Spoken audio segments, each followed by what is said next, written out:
We're turning now to Iran, where protests ignited by the death of Mahsa Amini are in their fourth week. The demonstrations are now considered to be the most serious challenge to the Islamic Republic since its inception in 1979, and there are reports that violence against the protesters is escalating.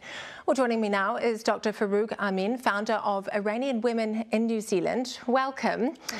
Farouk, I want to start actually with a tweet from an Iranian journalist and activist, Mahsa Amini, calling out our Prime Minister.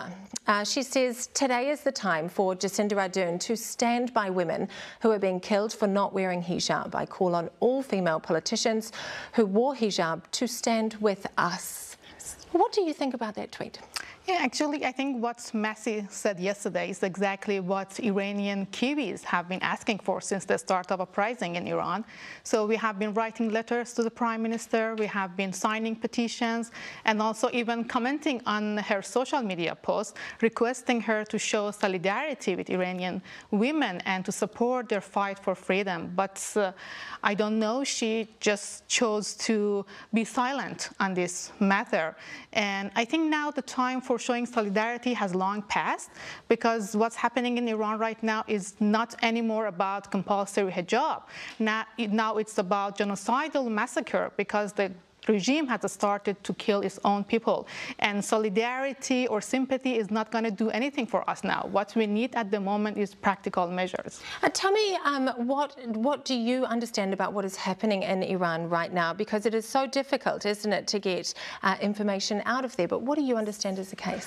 A lot has been going on, but just to give you a very quick overview, I can name some of these crimes against humanity that the regime has committed in the last few days. So it has been 2 massacres in 2 of the provinces of Iran, both of them Sunni provinces, one in southeast and the other in northwest of Iran. They just killed about 80 people in Baluchistan, the southeast province, and currently they are in Kurdistan. That's the province that Mahsa Amini was from, and they are going door to door, shooting at people, using semi-automatic guns to kill people, and they have killed about 28 children, and they have arrested hundreds of girls, mostly above the age of 15 and under 18. The average age of protesters, according to their own officials, is 15. So many of the people now in the prison are under 18 or 15. They have been sexually harassed, and some of them are injured, and they have been denied access to medical treatment. So just, a very short overview of what's going on. Well, it is a really important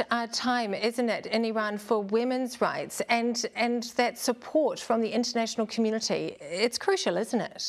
It is. Actually, it's I think the first revolution in the modern history started by women and led by women, and it can be quite inspiring for women in other parts of the world.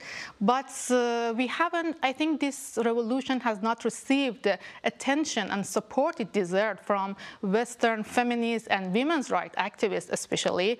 And I believe one of the reasons why they decided to be silent is their fear of causing Islamophobia. But I don't understand why they are making it so difficult. I think it's very obvious. Women in one part of the world have decided not to obey to this compulsion of Sharia law or hijab on themselves. And it's not about women who have chosen to wear hijab. Actually, it's about us and millions of women like us who are living under gender discrimination and who just have been forced, to wear hijab, for example, either by their government or by their people or society. What I think is that now we are paying for the prejudices and discriminations that Western people had against Muslim women. In order to compensate for those mistakes, now they are ignoring our right for not wanting to wear hijab. It is such an important moment. Thank you so much for your analysis and your insight tonight, Dr. Farouk Amin. Thank you for having me.